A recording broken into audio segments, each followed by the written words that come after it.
اقرأ أخيا ورتل القرآن اصبح بصوتك اسمع الأكوان اقرأ كلام الله داوي نفوسنا لنحس في أعماقنا الإيمان. کسی بھائی نے سوال کیا ہے انڈیا سے، یہ پوچھ رہے ہیں کہ سورۃ فاتح کے بعد اتنی زیادہ صورتیں نہیں آتی تو کون سی سورۃ فاتحہ کے بعد پڑھ سکتے ہیں؟ دیکھیں میرے بھائی، دیکھیں انسان اپنی زندگی میں کتنا ٹائم خراب کرتا ہے، فالتو چیزیں میں وقت ضائع کرواتا رہتا ہے. اب یہ جو وقت ضائع کروانا ہوتا ہے یہ صرف شیطان کی طرف سے ہوتا ہے. اب اچھے شیطان کا مقصد کیوں ہوتا ہے، یہ کیوں کروانا ہوتا ہے؟ کیونکہ شیطان نہیں چاہتا کہ انسان علم لے، اس لیے اس کی کوشش ہوتی ہے اس کو علم سے دور رکھے. اس لیے رسول اللہ صلی اللہ علیہ وسلم نے فرمایا تھا ہر مسلمان پر یہ فرض ہے کہ وہ علم حاصل کرے. اب سمجھیں کہ اگر ہم 5 منٹ کسی دوست کے ساتھ بیٹھے ہیں یا کسی کے ساتھ کچھ فالتو کام کریں جس کا کچھ مقصد نہیں ہے، نہ وہ آخرت میں کام آنے والا ہے نہ وہ ہماری قبر میں کام آنے والا ہے، کسی چیز میں کام آنے والا نہیں ہے، ہم نے 5 منٹ برباد کر دیے. اگر 5 منٹ میں ہم لوگ قرآن پڑھ لیں، اللہ کے کلام کو سمجھیں، ایک سورت یاد کر لیں، 5 منٹ میں ایک چھوٹی سی سورت یاد ہو جاتی ہے، 10 منٹ میں ایک سورت یاد ہو جاتی ہے. تو اس طرح کرتے کرتے کرتے انسان ایک چھوٹی سورت سے لے کے بڑی صورتیں بھی حفظ کر سکتا ہے. لیکن اگر آپ جتنی بھی زیادہ کوشش کریں گے اللہ تعالیٰ کی مدد آپ کے ساتھ آئے گی. لیکن اسے شیطان دلوں میں مایوسی ڈالتا ہے.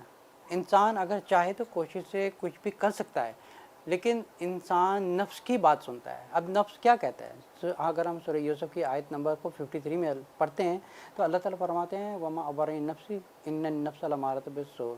تو اللہ تعالیٰ یہاں پہ فرما رہے ہیں کہ نفس جو ہے ہمیشہ برائی کی دعوت دیتا ہے. تو اسی طرح شیطان دل میں وسوسہ ڈالتا ہے کہ بھائی تم سے یہ کام نہیں ہوگا، تمہاری کمزور عقل ہے یا تم اس قابل نہیں ہو، تم اتنے پڑھے لکھے نہیں ہو، تو تم سے یہ نہیں ہوگا. اب جیسے میں خود کی اپنی مثال لیتا ہوں، جیسے میں نے کسی چیز کے بارے میں قرآن میں سے کچھ میمورائز کرنا تھا، تو میں نے دیکھا کہ میں پہلے یہی سوچتا رہتا تھا کہ یہ مجھ سے نہیں ہوگا.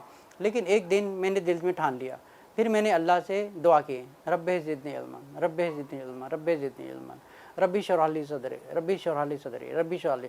تو اللہ تعالیٰ سے مانگتا گیا پھر میں نے اس چیز کو ایک پڑھنا شروع کر دیا. جب میں نے اس کو پڑھتا گیا ایک صرف اللہ کی مدد سے وہ چیز حاصل ہو گئی جس چیز کی وجہ سے میرے دل میں ایک شیطان نے مایوسی ڈالی ہوئی تھی. اسی طرح دل کی بات ایک صرف شیطان کا وسوسہ ہوتا ہے. ہمیں اللہ کا نام لے کر اللہ کی مدد سے صورتیں یاد کریں تو صورتیں یاد ہو جائیں گی. تو لیکن اگر آپ کو جتنی بھی صورت آتی ہے لیکن آپ اس کو پھر اچھے طریقے سے نماز میں تلاوت کریں. اگر آپ سورۃ فاتح کے بعد کسی بڑی سورت کی تلاوت کریں گے پھر ہمارا کنیکشن اتنا ہی زیادہ اللہ کے ساتھ پکا ہوگا. تو ہم لوگ اگر جلدی سے ہر وقت ایک ہی چیز پڑھتے رہتے ہیں قل هو اللہ احد اللہ قل هو اللہ احد، تو پڑھتے ایک ایسی چیز ہے کہ جو کم سے کم 2-3 سیکنڈ میں لوگ ختم کر دیتے ہیں. 2-3 سیکنڈ میں پڑھ کے پھر رکوع میں چلے جاتے ہیں. تو اچھی بات ہے کہ ہم لوگ زیادہ سے زیادہ صورتوں کو پڑھیں اور اس کو اچھے طریقے سے تلاوت کریں. کیونکہ جب ہم اللہ اکبر کر کے نماز شروع کرتے ہیں تو اس کا مطلب ہوتا ہے کہ ہم نے ہر چیز سے ڈسکنیکٹ ہو کر ہم صرف ایک اللہ کی طرف رجوع کر رہے ہیں اور اللہ سے باتیں کر رہے ہیں.